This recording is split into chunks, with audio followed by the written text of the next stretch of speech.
Mr. President, thank you for inviting Security Council report to address this open debate on working methods. SCR extends our appreciation to Japan as Council President and as the chair of the informal working group on documentation and other procedural questions. Security Council report has, as an independent and impartial think tank, published 5 reports on Council working methods and has worked closely with some 50 incoming Council members to date in line with our aim of supporting the Council's transparency, effectiveness, and accountability. In the new Agenda for Peace, the Secretary-General describes conflict prevention as a high priority, but chronically under-prioritized. Establishing the facts and understanding their context is a critical part of conflict prevention. Agreeing on a set of facts is notoriously hard. In one of the post-conflict countries where I had the privilege to serve as SRSG, local historians from opposing sides wanted to write their country's history together. But this sincere intention was thwarted by their inability to agree what exactly had happened to tear their country apart and why. The Council has many working methods that support receiving accurate and timely information, as well as for informal discussion. I will mention 4 approaches that the Council has already used to good effect. Greater use of UN regional offices, in-depth secretariat briefings, informal meeting formats such as closed area formula meetings and informal interactive dialogues, and deepened engagement with regional organizations. In this regard, I will also say more about the Council's relationship with the AU Peace and Security Council. UN regional offices are a prevention mechanism. Each of the 3 regional offices briefs the Council twice a year, in the Chamber in consultations, or both. It is nonetheless a limited engagement. The Council last visited UNOWAS 8 years ago in March 2016 as part of its visiting mission to Mali, Guinea-Bissau, and Senegal. When the Council visited the CAR in March 2015, they heard a briefing by the UNOCA SRSG, but it doesn't appear that the Council has ever visited UNOCA or UNRCCA. Also in the spirit of conflict prevention, the Council has previously sought regular in-depth briefings by the UN Secretariat. These varied from political briefings, given by then DPA, to more holistic reviews of fragile situations, and even a daily briefing. Some Council members would like to have the Secretariat once again provide more analysis in closed, informal settings. You are very familiar with informal Council meeting formats, such as the informal interactive dialogue. The ARIA formula meeting format has risked becoming tarnished as it moved away from not for attribution information to the televised trading of jibes.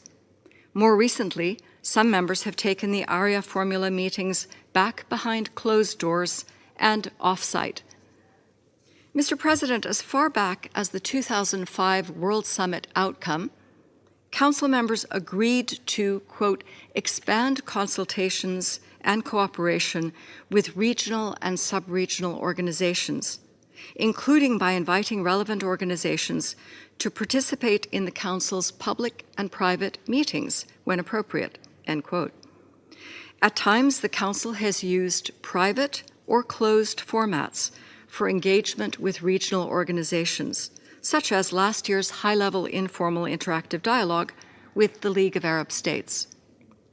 With last December's Resolution 2719 on the financing of AU-led peace support operations, engagement with the AU seems poised to shift into higher gear. Resolution 2719 notes the need to enhance and align UN and AU efforts to address security challenges in Africa. Some of the actions it calls for are for the two secretariats, and the AU and the UN have dedicated offices here and in Addis Ababa that can coordinate to this end. But the resolution underscores the Council's primary responsibility for the maintenance of international peace and security, as well as for oversight of the AU PSOs it authorizes. For Resolution 2719 to be effective, surely the Councils will need to design a new and much closer way of working together. With the AU PSC, the UN Security Council has its most developed partner relationship. Since these annual consultative meetings began in 2007, an informal session has been added, and experts now travel to New York or Addis beforehand to negotiate the draft outcome. But these meetings of the two security councils are not yet a forum for candid, strategic, or even routine exchange. With a shared interest in preventing conflict, and also knowing how hard it can be to maintain political support for peace operations, there is a strong case for the councils to hold more frequent, more interactive, and less scripted meetings. The blueprint for doing this hasn't yet been written. Perhaps it could be the topic of a retreat of the two councils during this year's annual meeting. Such a retreat might also consider modalities for joint visiting missions, which have long been agreed in principle. Let me acknowledge the ad hoc working group on conflict prevention in Africa, which is well positioned to play a role in strengthening the relationship between the councils.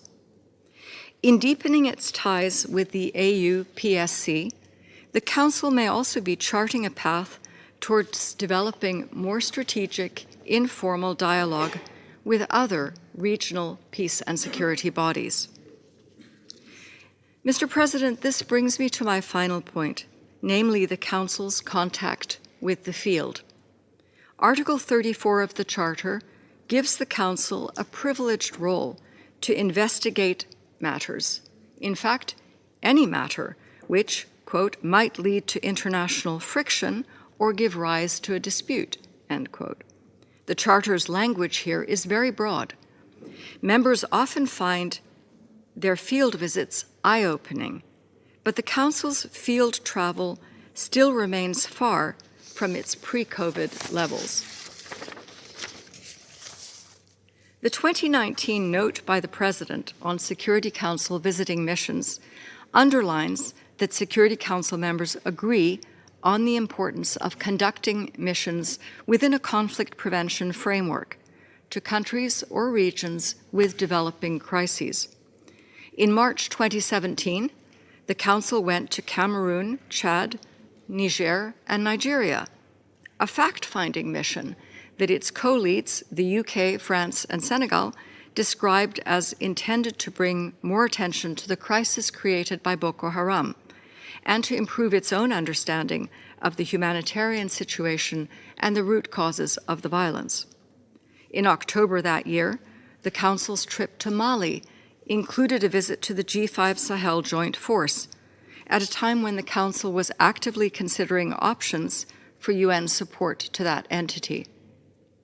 In addition to incorporating visits to UN regional offices on such trips, the Council could consider revisiting countries whose missions have undergone transitions to draw lessons from these, including on preventing conflict recurrence, as it last did in February 2019, visiting Côte d'Ivoire and also while there, being briefed by the UN resident coordinator in Liberia. The 2019 note encourages sending smaller groups of Council members on mission and dispatching joint missions with regional and sub-regional organizations where appropriate. Small mission formats confer flexibility as well as savings. In the past, the Council has deployed anywhere from a single permanent representative to travel on its behalf to sending half a dozen ambassadors. The note encourages closer coordination of travel among the Council, subsidiary bodies, and the Secretariat. Subsidiary body chairs brief the Council on their trips, as has the chair of the Working Group on Children and Armed Conflict and the Informal Expert Group on Women, Peace and Security. In closing, Mr. President, the profound geopolitical tensions of these times make it vital that the Council stay abreast of situations that may lead to international friction or give rise to disputes. Note 507 has done much to advance better working methods. And as past chairs of the IWG have underlined, working methods can do a great deal to help make the Council more effective, including seeking to reduce polarization within the Council and to strengthen common ground. Thank you.